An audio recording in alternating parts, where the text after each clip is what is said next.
At this point, you should already know what wheelies are and how to do a wheelie. And even if you're not a master at them yet, you should at least be able to get your front tire in the air and get a few pedal strokes in.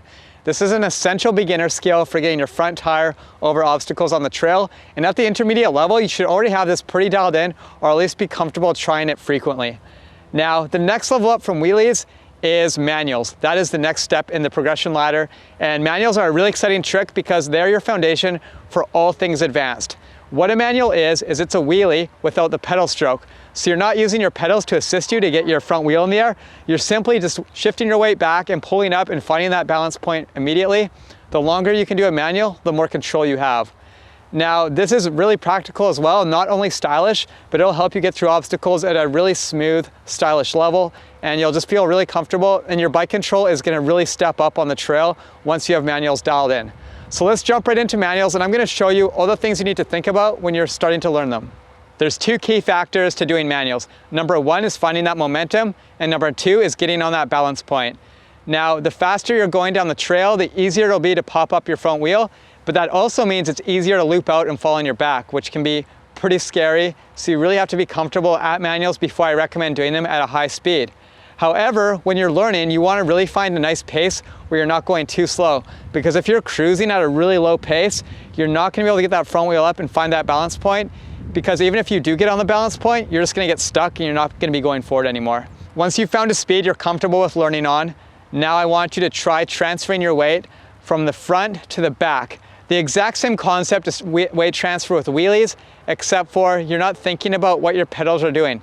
Stay in that neutral position, let your heels drop like they normally would, and go from leaning over your handlebars to blasting off, coming back, dropping those hips, and getting that weight dropped into the back wheel, while still keeping your weight centered over the middle of the bike. When you're doing this, you're not tossing all your weight back, you're just finding that nice balance point, and you're getting your weight back as far as needed. This piece can't really be taught, it's all through trial and error. You'll get a good feel of what that balance point exactly is, and there's a few depending factors. Number one is your bike. If you're in a dirt jump hardtail like I am, it has a very short rear end and it's very easy to loop out. I even struggle with going from my big bike to this bike because this bike manual's so much easier. So depending on the bike you're riding, that's really gonna change where your balance point is. I really recommend taking it easy for the first few rounds and feeling out the bike before you really commit to the manual and getting a good sense of what it takes to pop that front wheel in the air. If you're struggling to imagine where this balance point should be, imagine a straight line going from your bottom bracket where your pedals are straight into the sky, and that line is where a lot of your weight should be, with a bit of weight slightly behind that. And a really good way you can control this is by choosing how much you extend your arms. If you bring your arms forward, that's going to drop your front wheel down. If you bring your arms up into you, that's going to bring your front wheel up more. So if you're not fully controlled on the front end of your body, this is a good way to play with it, just moving your front wheel around with your arms. Another way too is just practicing on how much you're leaning. Each bike has a point where when you lean the majority of your weight over the back tire, it's going to pop up. And each bike will feel different, but once you get a feel for your bike, this will really start to make sense. You just have to keep repetitive with it and keep going over and over and trying to find that point there. Rather than swinging back aggressively to get that front tire in the air, you want to have lots of control, and an aggressive swing means you have no control because you're just like throwing yourself back. Now, what you want to do is go into a really nice aggressive position where you have total control of balance.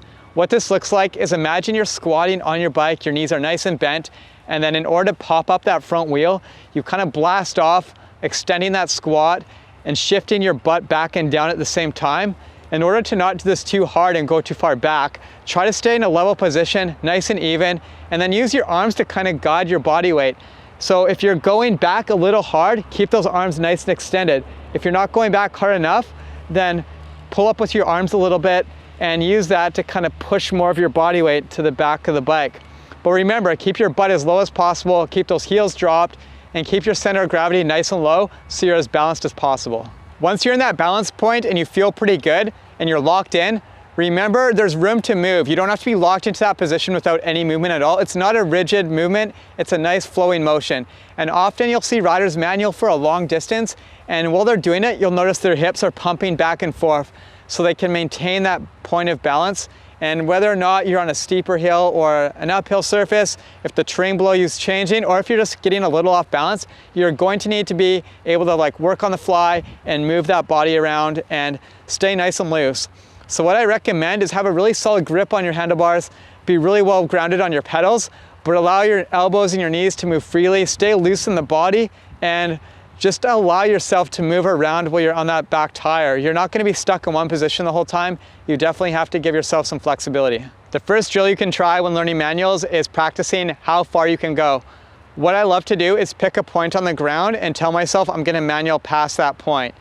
And it's perfect if you can find a slight downhill, even surface that will help you carry your momentum all the way through. And then just challenge yourself to get further and further each time. The next drill I recommend is the next progression up, and that is being able to land in a manual. You'll see a lot of advanced riders do jumping into manualing. This is really common in BMX racing too, where riders are flying through the air and then they land in a manual and continue through a set of rollers. And this is very advanced, very technical, but it all starts off from understanding how you can land in a manual. The best way to do this is find a bank like the back of a nice paved berm like this, or something similar. Even if it's just a bank on a sidewalk, try airing up onto it so you're riding off it. Let your bike get in the air a little bit and try landing on that back wheel. Even if it's only an inch of air, that bit of air time and then landing on that back wheel is going to force you to find that balance point immediately. There is no room for movement. You essentially just need to land in that point right away. And it's pretty tricky to figure out, but once you get it a couple times, that will really make you feel confident about your abilities to stay balanced, and it's going to really help you build up this balance level, and your skills are just going to skyrocket from there.